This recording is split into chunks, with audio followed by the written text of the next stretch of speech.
we know that the Indo-Pacific region is becoming vastly more important, both economically and militarily, for the world. Is it time for NATO to establish a military headquarters in the Indo-Pacific? I don't think so, but what I think is that it is extremely important that we strengthen our cooperation, the way we work together with our partners in the Indo-Pacific, in Asia-Pacific, and we have 4 very strong and important partners in that region: Australia, New Zealand, South Korea, and Japan. They are close partners of NATO. I visited all of them in my capacity as Secretary General of NATO, and they want to work more closely with us. So I think we can do more when it comes to sharing information, exercising together, also getting a better understanding of the consequences of the rise of China. China is not an enemy, and actually the rise of China also poses a lot of have provided a lot of economic opportunities for all NATO allies, trade, market, and so on. But at the same time, the rise of China poses some serious challenges to our security in terms of values, in terms of military strength, and also when it comes to resilience.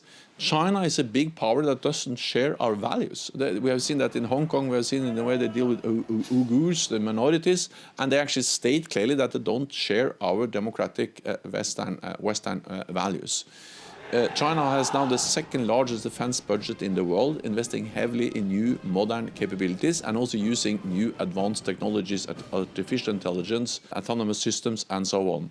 And thirdly, China is investing heavily in infrastructure in Europe, in NATO allied countries, telecommunications, 5G, ports, railroads, and so on. This poses a challenge to the resilience of our societies, and NATO has to do more when it comes to developing resilient infrastructure societies to be able to deal with also the challenges posed by the increased presence of China in our neighborhood, including in cyberspace. So when you have, the Italians joining Belt and Road as the first G7 country to do so, or when you have major NATO allies that are saying we'd like to use Huawei, thank you very much. The United States has been pressing hard against that, but should NATO as an organization, as an alliance, be pressing against that because it represents a national security threat to the alliance? So NATO should press for that all allies have safe and secure telecommunications, 5G, and also in more general, safe and secure and reliable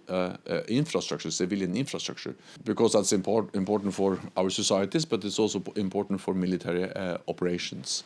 And that's exactly what we are doing. We have developed something we call baseline requirements for resilience in different areas, including telecommunications, infrastructure, health, continuation of government, and in other areas.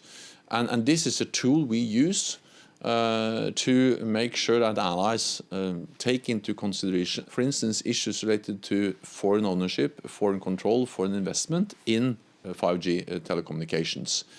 We don't name specific companies, but we put some standards, and then we expect allies to meet those standards. At least we have a platform to sit down and assess and analyze when there are concerns among allies about whether all allies meet those standards we have set in NATO when it comes to resilience.